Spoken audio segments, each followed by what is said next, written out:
Farid, devine quoi? Je vais être papa d'un garçon.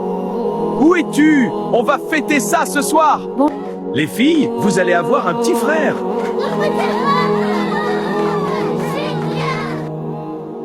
Pardonne-moi, je n'ai pas su te protéger.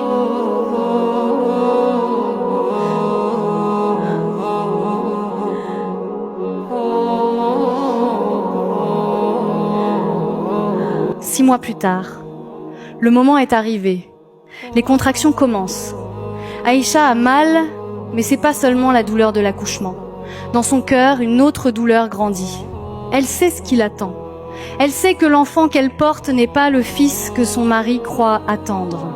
Elle a menti par peur. Son mari l'a conduit à l'hôpital. Et aujourd'hui, la vérité est sur le point de naître. Félicitations, c'est une fille. Non, ce n'est pas possible. On m'a dit que c'était un garçon. Tu m'as menti. Tu savais et tu m'as laissé annoncer un garçon à tout le monde. Tu m'as humilié. Tu m'as fait passer pour un homme sans parole. Ce n'est pas ce que tu crois, je te le jure. Je ne veux plus entendre parler de toi. Quelques jours plus tard, la maison est silencieuse. Il est assis au salon. Le silence est lourd.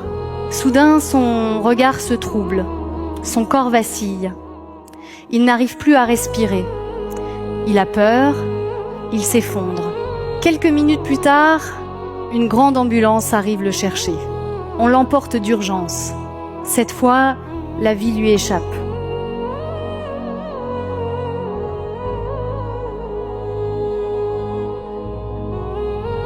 À l'hôpital, les médecins luttent pour le sauver. Son état est critique. L'opération est délicate et les complications sont graves. Chaque minute compte. Les moniteurs s'affolent. La situation devient urgente. Il a besoin rapidement d'un donneur parfaitement compatible. Sans cela, ses chances de survie diminuent. Madame, la situation est très sérieuse. Il va s'en sortir, n'est-ce pas? Nous faisons tout notre possible, mais une complication grave est survenue.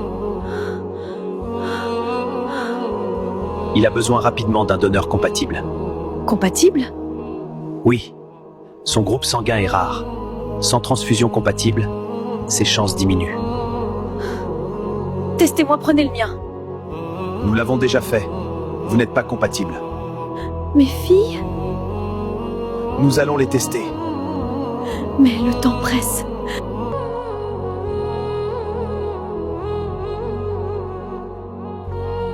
Aucun des enfants n'était compatible. Le silence avait envahi le couloir et le cœur d'une mère battait plus fort que jamais. Je suis désolé. Aucun des enfants n'est compatible. Alors, il n'y a plus d'espoir? Si, votre bébé. La mère confie son bébé. Le cœur tremblant mais rempli d'espoir. Derrière, ses portes fermées. Deux vies sont entre les mains des médecins. Un père suspendu entre l'ombre et la lumière. Et son fils si petit, devenu l'espoir d'un miracle. Les chirurgiens travaillent sans relâche. Chaque geste est précis. Chaque seconde compte. Le silence est lourd, seulement brisé par le rythme des machines. Dans cette salle, la science se bat, mais c'est l'amour d'une famille qui donne la force de continuer.